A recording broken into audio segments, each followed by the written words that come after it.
Hello my dear students, welcome to EduZone the Commerce Platform. EduZone the Commerce Platformലേക്ക് എൻ്റെ എല്ലാ പ്രിയപ്പെട്ട വിദ്യാർത്ഥികൾക്കും സ്വാഗതം.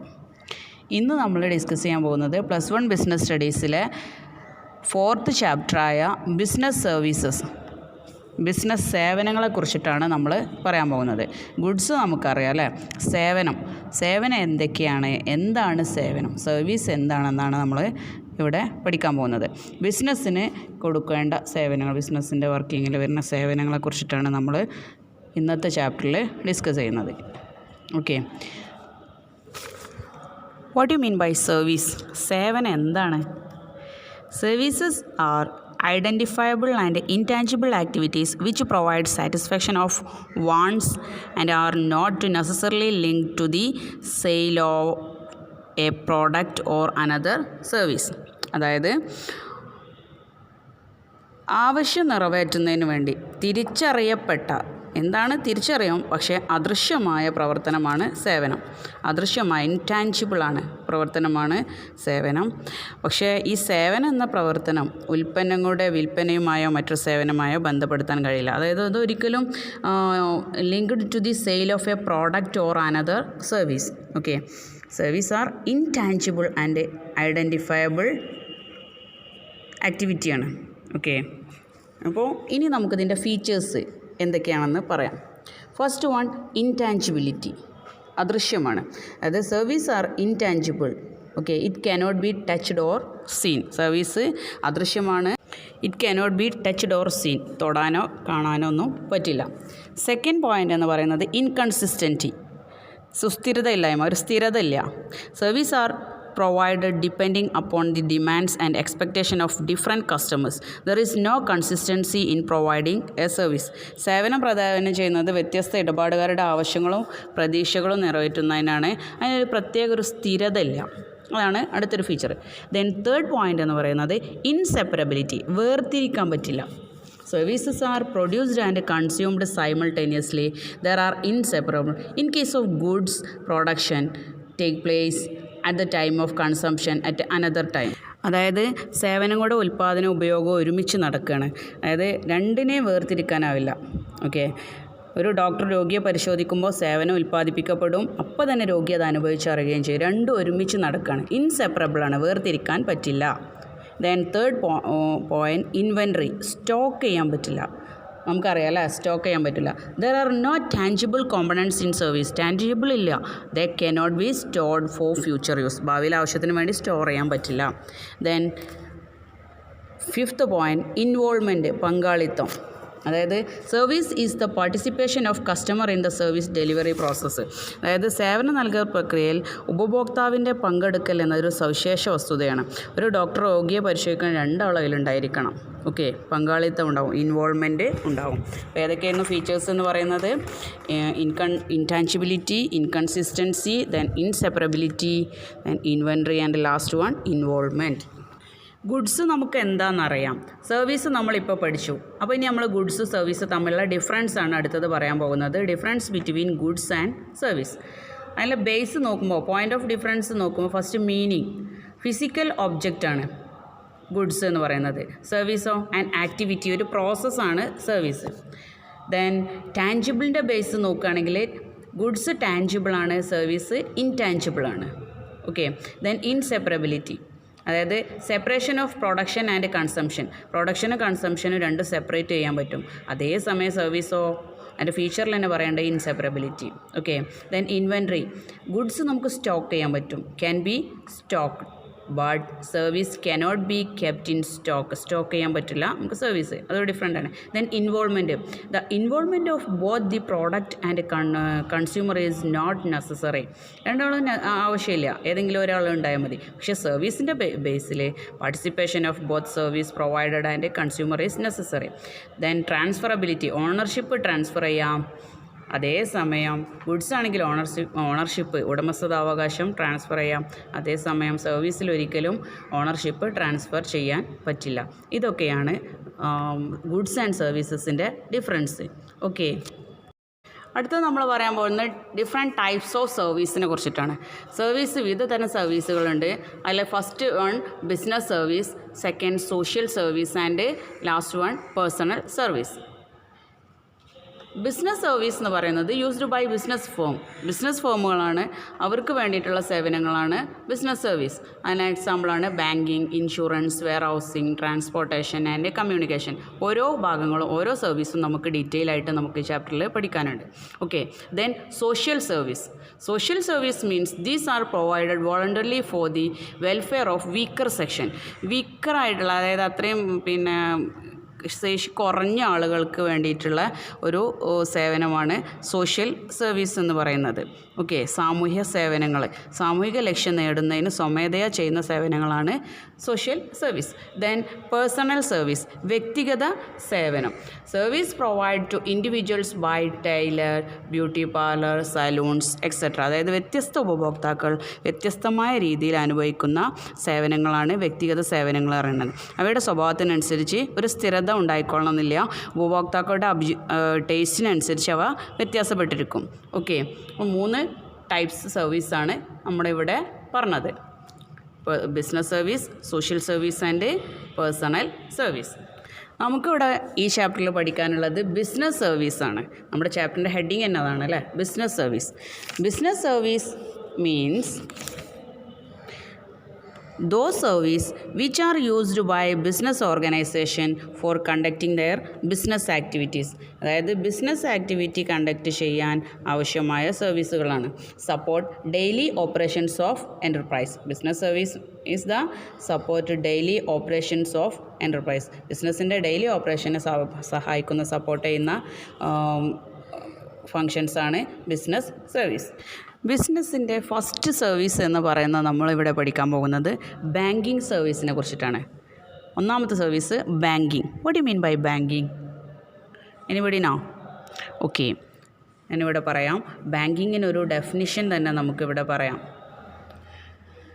Banking has been defined as accepting for the purpose of lending and investment of deposit of money from the public, repayable on demand or order or otherwise, and withdrawable by check, draft or otherwise. അതായത്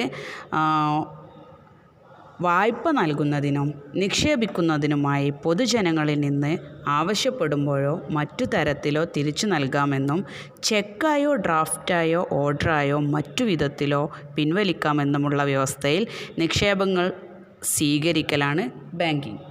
banking means accepting for the purpose of lending and investment of deposit of money from the public, repayable on demand, order or otherwise, and withdrawable by check, draft or otherwise. ബാങ്കിങ്ങിന് ഒരു simple meaning നമുക്ക് പറയാം. Banking means ട്രാൻസാക്റ്റിംഗ് ബിസിനസ്സിൻ്റെ transaction with a bank, ഒരു ബാങ്കുമായിട്ട്. എങ്ങനെയാണ് ആ ബാങ്കുമായിട്ടുള്ള transaction? Depositing or withdrawing fund or requesting a loan et cetera. ബാങ്കിൽ ഡെപ്പോസിറ്റ് ചെയ്യുക, വിഡ്രോ ചെയ്യുക, ലോൺ എടുക്കുക, ഈ പർപ്പസൊക്കെ ആയിട്ട് ബിസിനസ്സിൻ്റെ ട്രാൻസാക്ഷനുമായിട്ട് ലിങ്ക് ചെയ്യാണ്.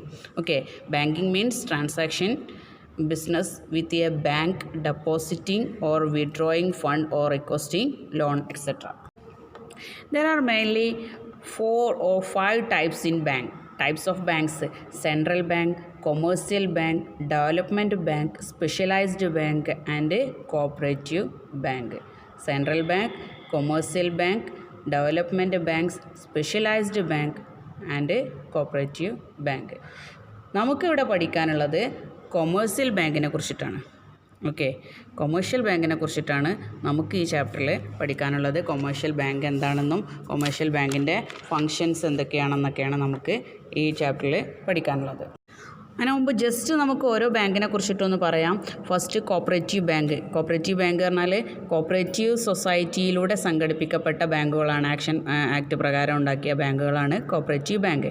ദെൻ സ്പെഷ്യലൈസ്ഡ് ബാങ്ക് എന്ന് പറയുന്നത് പൊതുജനങ്ങൾക്ക് പ്രത്യേക സേവനങ്ങൾ നൽകുന്നതാണ് സ്പെഷ്യലൈസ്ഡ് ബാങ്ക് അതിന് എക്സാമ്പിളാണ് എക്സിം ബാങ്കൊക്കെ, എക്സ്പോർട്ട് ഇമ്പോർട്ട് പർപ്പസിനൊക്കെ ഉണ്ടാക്കുന്ന ബാങ്ക്.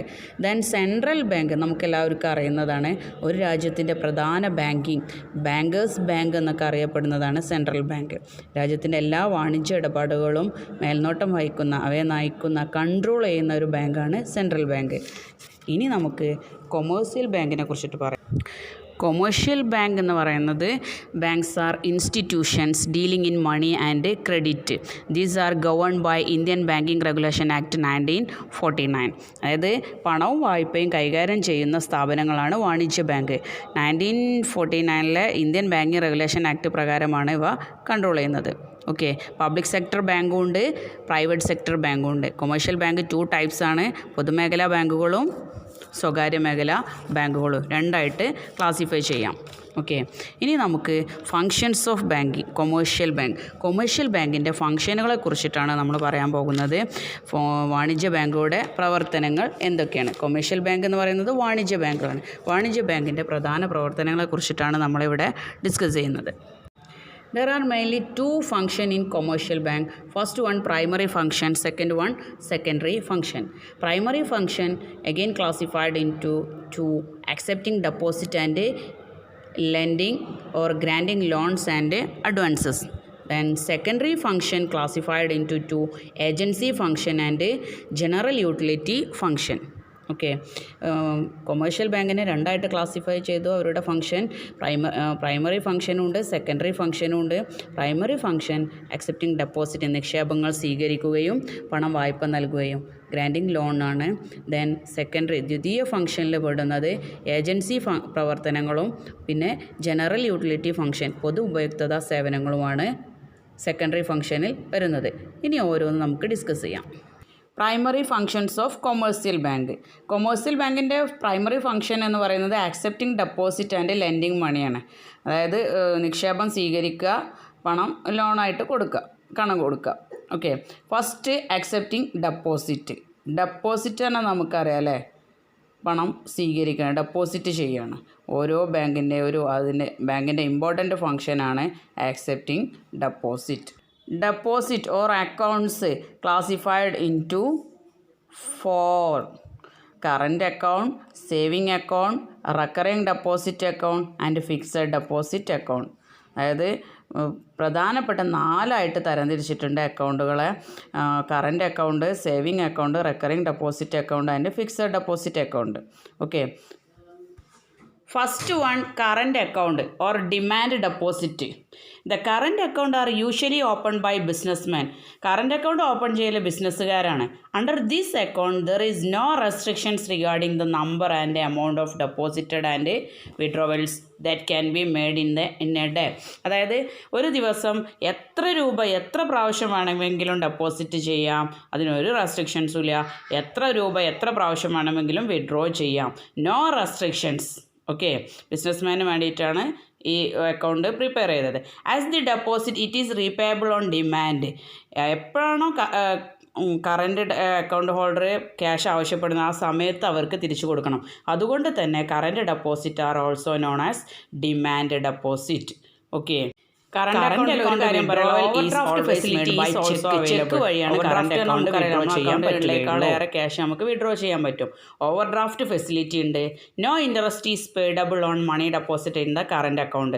അതായത് ഇൻട്രസ്റ്റ് കൊടുക്കൂല, കാരണം money not available to the bank for profitable reinvestment. അതൊരു പ്രോഫിറ്റബിൾ ഇൻവെസ്റ്റ്മെൻറ്റില്ല, അതുകൊണ്ട് തന്നെ അവർ ഇൻട്രസ്റ്റ് കൊടുക്കൂല.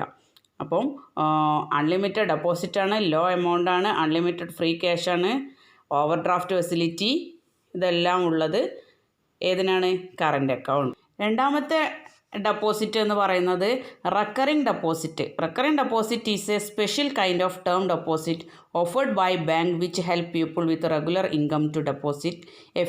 അതായത് റെഗുലർ ഇൻകം ഉള്ള ആളുകളെ ഒരു സ്പെഷ്യൽ പർപ്പസിന് വേണ്ടി അവർ ഓഫർ ചെയ്യുന്നതാണ് റെക്കറിംഗ് ഡെപ്പോസിറ്റ്.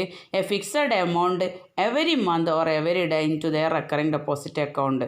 ഒരു ഫിക്സഡ് എമൗണ്ട് അവർ ഡെപ്പോസിറ്റ് ചെയ്യും and earn for a fixed and earn interest at rate applicable to fixed deposit പോലെ തന്നെ ഒരു ഇൻട്രസ്റ്റ് അവർക്ക് ഫിക്സ് ചെയ്യും. ഓക്കെ, അതായത് മന്ത്ലി ഇൻകം ഉള്ള ഒരാളെ ഉദ്ദേശിച്ചിട്ടാണ് ഇങ്ങനെ ഉള്ളത്. അതായത് മന്ത്ലി ക്യാഷ് അടക്കുക അല്ലെങ്കിൽ ഡെയിലി വീക്കിലി ആയിട്ട് ക്യാഷ് അടക്കുന്ന ഒരു പ്രക്രിയയാണ് recurring deposit. Minimum period recurring deposit is 6 months and maximum period is 10 years. 6 മാസം മുതൽ 10 വർഷം വരെയാണ് അതിൻ്റെ കാലാവധി. RD എന്നാണ് പറയുക, recurring deposit. This type of deposit is design to encourage regular saving among the public, especially fixed income group. അതായത് പബ്ലിക്കിൻ്റെ അല്ലെങ്കിൽ സ്ഥിര വരുമാനമുള്ള ആളുകളുടെ അവരെ ഒരു സേവിങ് എന്നുള്ള പർപ്പസ് അവരെ എൻകറേജ് ചെയ്യിപ്പിക്കാനും വേണ്ടിയാണ് ഈ ഡെപ്പോസിറ്റ് ഉണ്ടാക്കിയത്. ഓക്കെ, അതായത് റെക്കറിങ് ഫിക്സഡ് ആയിട്ട് എല്ലാ മന്ത്ലി ആയിട്ട് അവർ ക്യാഷ് എടുക്കണം. 6 മാസം മുതൽ 10 വർഷം വരെയാണ് കാലാവധി. അടുത്തത് നമ്മൾ പഠിക്കാൻ പോകുന്നത് ഫിക്സഡ് ഡെപ്പോസിറ്റ് ആണ്. Fixed deposit is an account wherein money is deposited for fixed period. ഒരു ഫിക്സഡ് പീരിയഡിന് ഡെപ്പോസിറ്റ് ചെയ്യുന്നതാണ്. Okay, it is also known as term deposit. കാരണം അതൊരു ടേമിന് വേണ്ടിയിട്ടാണ് ചെയ്യുന്നത്, ഇത്ര കാലം എന്ന് പറയും. Such deposit are not suppose to withdraw before the expiry of the period. ആ ഡേറ്റ് കഴിയുന്നതിൻ്റെ മുൻപേ അവർക്ക് ആ ക്യാഷ് വിഡ്രോ ചെയ്യാൻ പറ്റില്ല. ആ ഇൻവെസ്റ്റ് ചെയ്ത ക്യാഷ് ആ എക്സ്പയറി ഡേറ്റ് കഴിയുന്നതിൻ്റെ മുമ്പ് അവർക്ക് വിഡ്രോ ചെയ്യാൻ പറ്റില്ല. Fixed deposit account holder can get high rate of interest ആണ്. കാരണം അവർക്ക് ഒരുപാട് കാലം കഴിഞ്ഞിട്ടേ കിട്ടുള്ളൂ. അതുകൊണ്ട് തന്നെ ഇൻട്രസ്റ്റ് റേറ്റ് നന്നായിട്ട് ഏറ്റവും നല്ല ഇൻട്രസ്റ്റ് അവർക്ക് ഇൻട്രസ്റ്റ് കിട്ടുന്നുണ്ട്. Then fixed deposit period varies from 45 days to 5 years. അതായത് 1.5 മാസം മുതൽ 5 വർഷം വരെയൊക്കെ ഇതിൻ്റെ കാലാവധി വരുന്നുണ്ട്. ഓക്കെ, അപ്പോൾ ഫിക്സഡ് ഡെപ്പോസിറ്റിന് ഇൻട്രസ്റ്റ് കൂടുതലാണ്. ഒരു ഇത്ര എക്സ്പയറി ഡേറ്റ് കഴിഞ്ഞിട്ടേ അവർക്കത് കിട്ടുകയുള്ളൂ. ഒരുപാട് കാലത്തേക്ക് ഇൻവെസ്റ്റ് ചെയ്യണം. അത് ഡേറ്റ് കഴിയാതെ വിഡ്രോ ചെയ്യാൻ പറ്റില്ല. ഇതൊക്കെയാണ് ടേം ഡെപ്പോസിറ്റ് എന്നാണ് അറിയപ്പെടുന്നത്. ഇതൊക്കെയാണ് നമ്മൾ ഫിക്സഡ് ഡെപ്പോസിറ്റിനെ കുറിച്ചിട്ട് പഠിക്കാനുള്ളത്. അടുത്തൊരു പോയിന്റ് എന്ന് പറയുന്നത് സേവിങ്സ് അക്കൗണ്ടാണ്. സേവിങ്സ് അക്കൗണ്ട് നമുക്ക് പേരിൽ തന്നെ അറിയാം അല്ലേ, സേവ് ചെയ്യാണ്. Savings bank account, SB account എന്ന് പറയാം, നമുക്ക് എല്ലാവർക്കും ഉണ്ടാവുന്ന അക്കൗണ്ടാണ് അല്ലേ.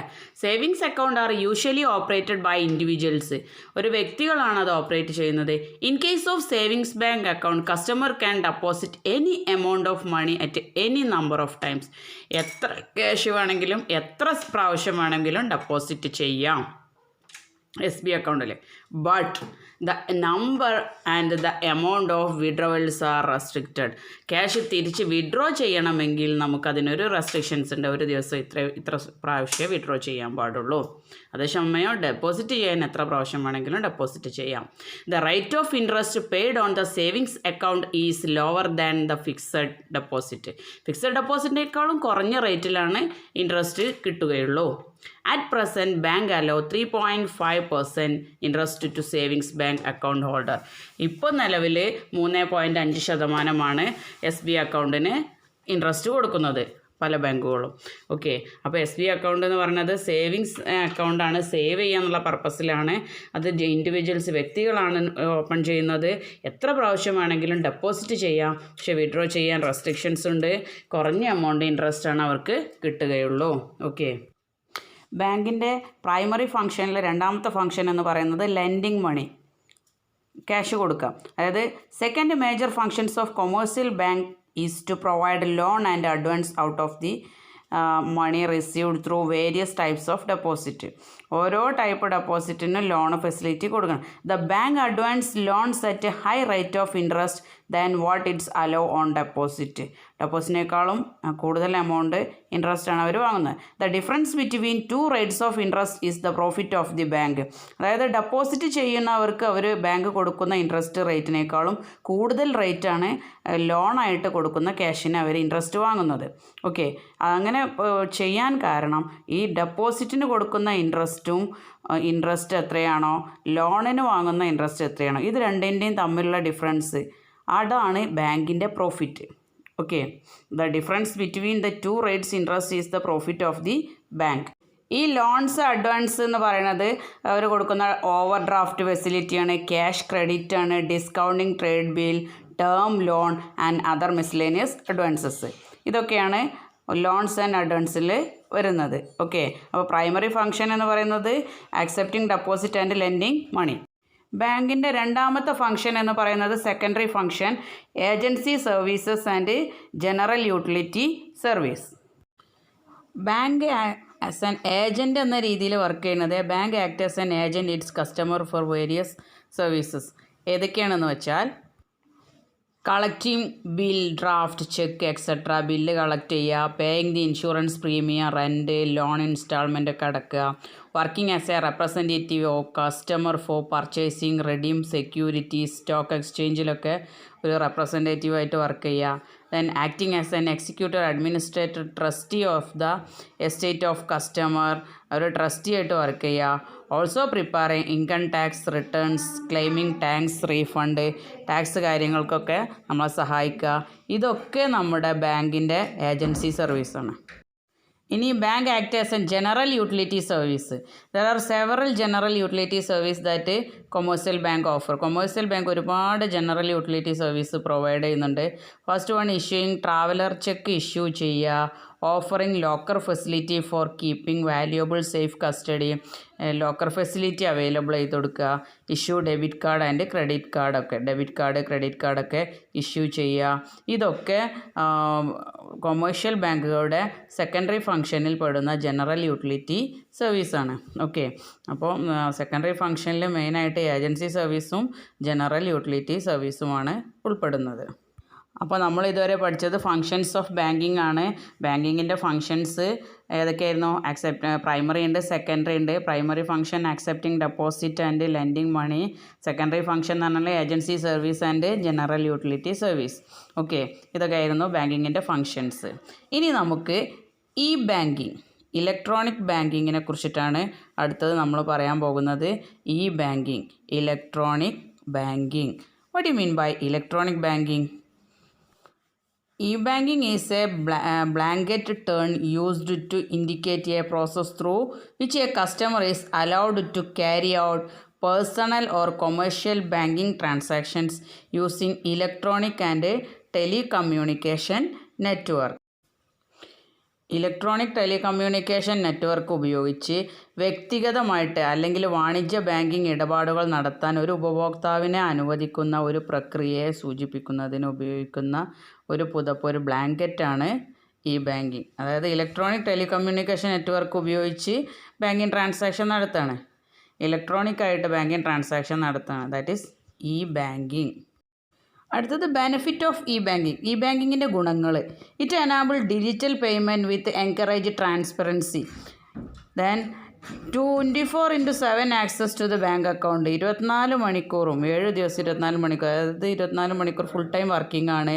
It also send notification and alert to get update with the banking transaction and change in the rules മാറ്റാൻ ഓരോ നോട്ടിഫിക്കേഷൻ വരുന്നുണ്ട്. Then it low transaction cost for the bank. Lower transaction cost ആണ്, അതായത് ട്രാൻസാക്ഷൻ കോസ്റ്റ് കുറച്ച് മതി. It is convenient and easy for കസ്റ്റമേഴ്സിന് എളുപ്പമാണ്. As they are not required to visit the bank branch every time.